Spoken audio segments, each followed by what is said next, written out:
Tunes for Bears to Dance To by Robert Cormier, or Cormier. I think it's Cormier, though. Anyway, last year I read Robert Cormier's book, The Chocolate War, possibly the most famous and influential young adult novel ever written, although I use that designation very loosely with that book because that book was literature. I mean, capital L literature.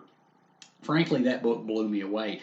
It restored my faith that YA fiction can really be great because, nowadays it kind of can seem like that genre of writing is kind of, subpar, not really of the highest caliber. But I would highly recommend The Chocolate War. That book was deeply upsetting, but also deeply impactful. But so, having read The Chocolate War, I wanted to read some more of Robert Cormier's books, and so I picked up a couple of them. One of which being this, Tunes for Bears to Dance To. Now, the title of this work is actually a quotation from Gustave Flaubert's Madame Bovary, which I actually have right up here on a shelf, which I plan to read at some point, hopefully this year. But the quote in question, from which the title comes, reads on the epigraph page of the book.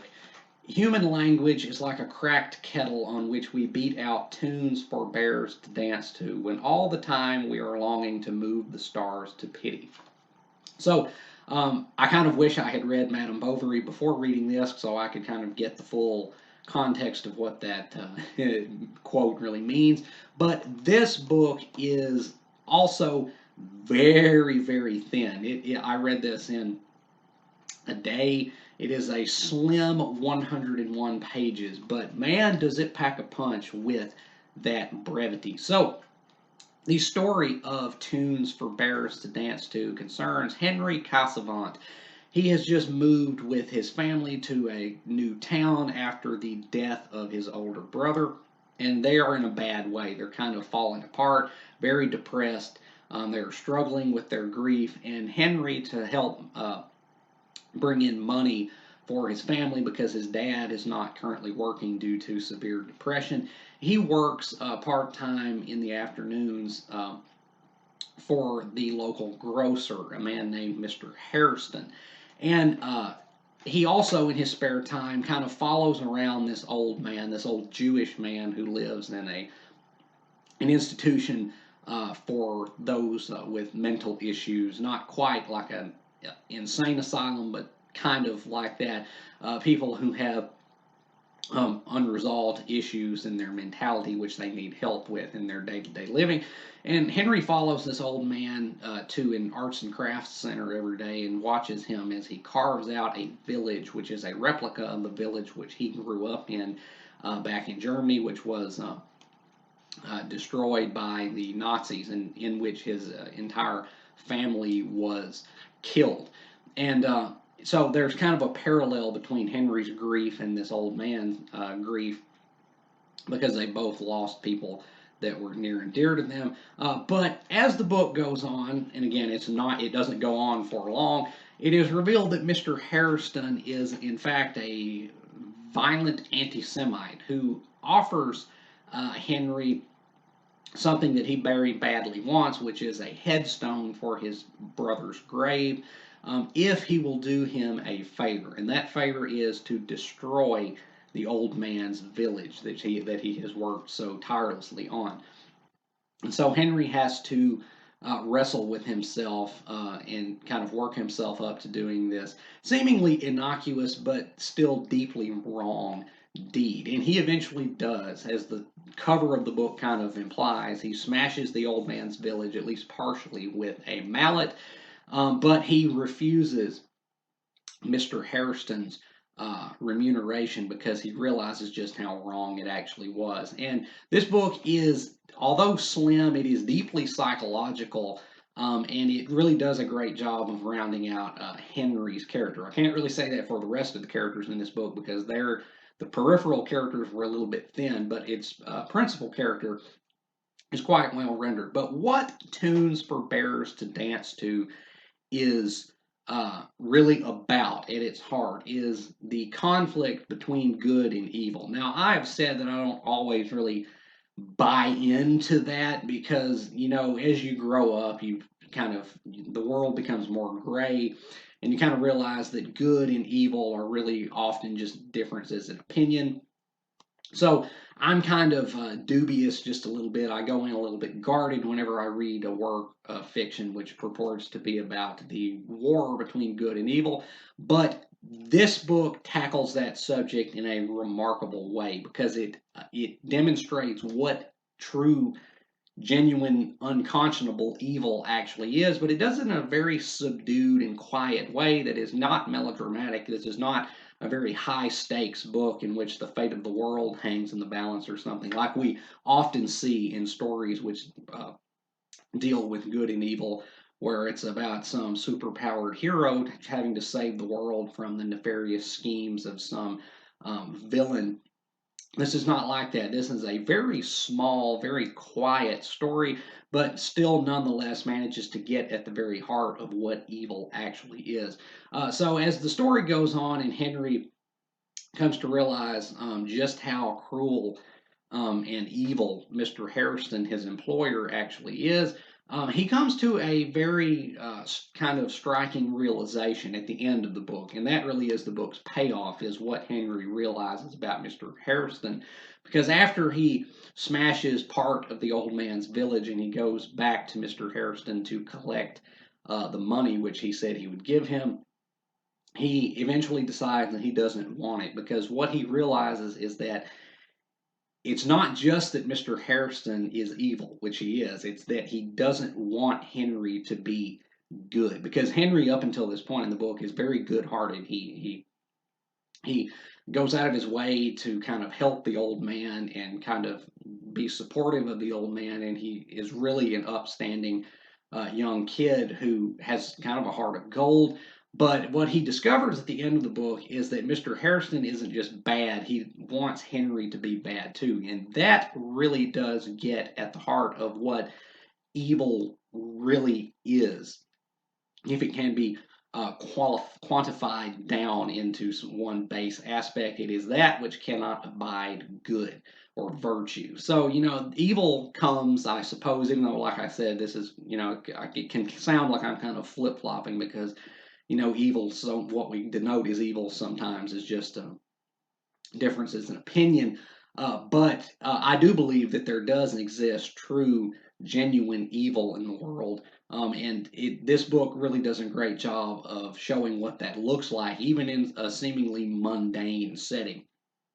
So, Henry realizes at the end of the book that Mr. Harrison is actually evil. He is genuinely an evil person because he hates the old man because the old man is a Jew. And that's actually kind of one of the most poignant lines in this book is when Henry asks Mr. Harrison, "Why did you want me to do this thing?" And he just says, "Because he's a Jew." That's all the justification necessary. And so we get a clear representation of what anti Semitism really looks like. But beyond that, the book is reaching a conclusion that evil wants to destroy good. And that really is the true hallmark of genuine naked evil, is that it cannot abide virtue. Because again, evil comes in many different varieties, shapes, and degrees.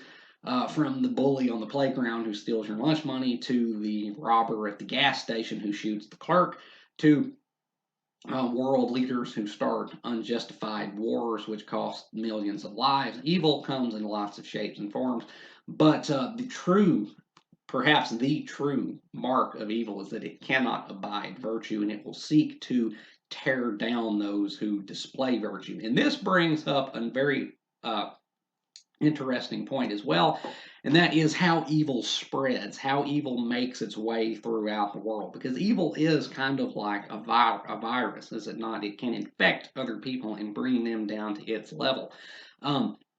That's what Mr. Harrison tries to do to Henry, but Henry catches it at the last moment. And even though he has done a wicked deed, he stops short of becoming just as bad as Mr. Harrison because he sees what the game really looks like, and he makes a conscious decision to not play into it. But evil really does spread like a virus, and we don't even recognize that it does that. Otherwise, we could probably stop it, but we don't. We're kind of blind often to how we are lessened morally by the wrongdoings of others against us, and how it kind of brings us down as it happens.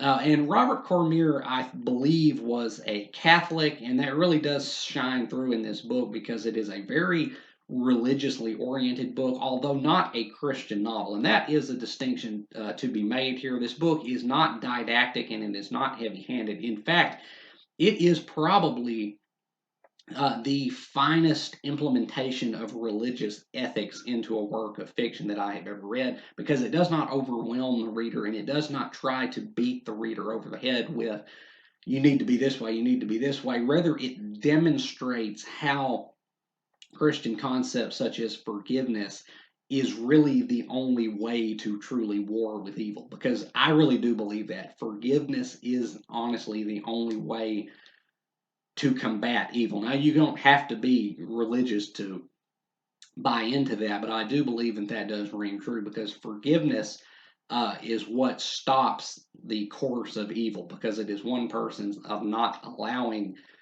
the evil of another person to infect them or have any power over them. And that's how this book concludes, is with Henry saying a prayer for Mr. Harrison. Even though Mr. Harrison tried to destroy the virtue which he embodied, he nonetheless prays for Mr. Harrison, because he knows that you can't fight fire with fire. You can only fight fire with water. In essence, he's trying to, combat the evil which he was confronted with goodness, which is the only real way that evil can be fought. But now, as to the criticisms of this book is a blisteringly fast read. It is 101 pages. It is not even a novel. It is a novella. And this is a book that really could have been longer. It really could have. This book moves at a hectic pace, and really its focus is restricted to only one character, and that is Henry, who is a pretty well rendered character, but there could have been more done with the peripheral characters, just to make it a little bit more fleshed out. As well, the writing in this is really good, but not nearly as striking as it was in The Chocolate War. I mean, that book truly took my breath away in just how well written it was for a YA book. I mean, that book was written on par with, if not better than, the majority of adult fiction that you are likely to encounter. I mean, that book was stunningly written. This book is well written, but it's not quite as remarkable as in that book. So yeah, my criticisms with this basically come down to, it's too short. It really could have been longer, and the writing just isn't quite as memorable as in The Chocolate War. But otherwise, this book is a fantastic little read. I think it's aimed more at younger readers. I think, I guess it's kind of technically a children's novel, although again, with Robert Cormier, that doesn't really mean a lot, because I think anyone can read this book and get something out of it. I did, and I'm not a child at all. But I think it's aimed more at younger readers, and but I still think it is invaluable because it demonstrates, and that is the key word here. It demonstrates. It doesn't tell. It shows. The central theme that it wrestles with, that being evil and how evil spreads in the world, how its influence grows, is immensely important. But what's even more important is that it shows this. It doesn't tell it. It demonstrates how evil spreads throughout the world, and it is an incredible little work because of that. So to rate Tunes for Bears to Dance to by Robert Cormier, I would probably give this a B. It's not quite. I think I gave The Chocolate War like an A minus or an A. Can't remember which. But this I'm going to give a B. It really could have been a little bit longer. It's too short as it is. There's more that could have been done with it. But what it does do, it does incredibly well.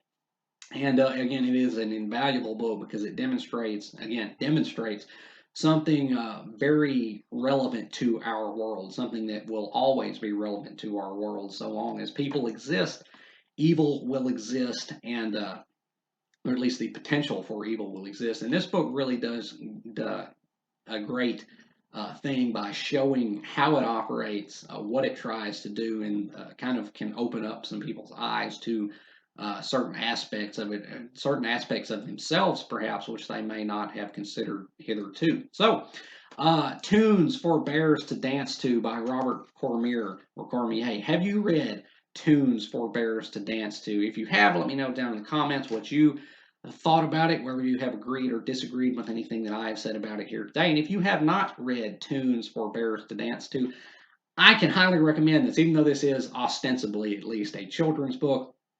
It is really something that can be enjoyed by anyone of any age, kind of like Watership Down is a children's book nominally, but it's read probably more by adults than it is by children. This is kind of like that. Basically, all of Robert Cormier's books are kind of like that. I mean, they're technically aimed at younger readers, but the way they're written and the power of their stories really can just work for any demographic, really. So I could recommend this. It will take you no time at all to read because, again, it's only 101 pages. But it packs a punch, and it does a great job at wrestling with its central theme in a way that really does draw out some valuable conclusions. And as always, if you have enjoyed anything you've seen or heard here today, remember to hit that like button and subscribe. I would really appreciate it. And until next time, peace.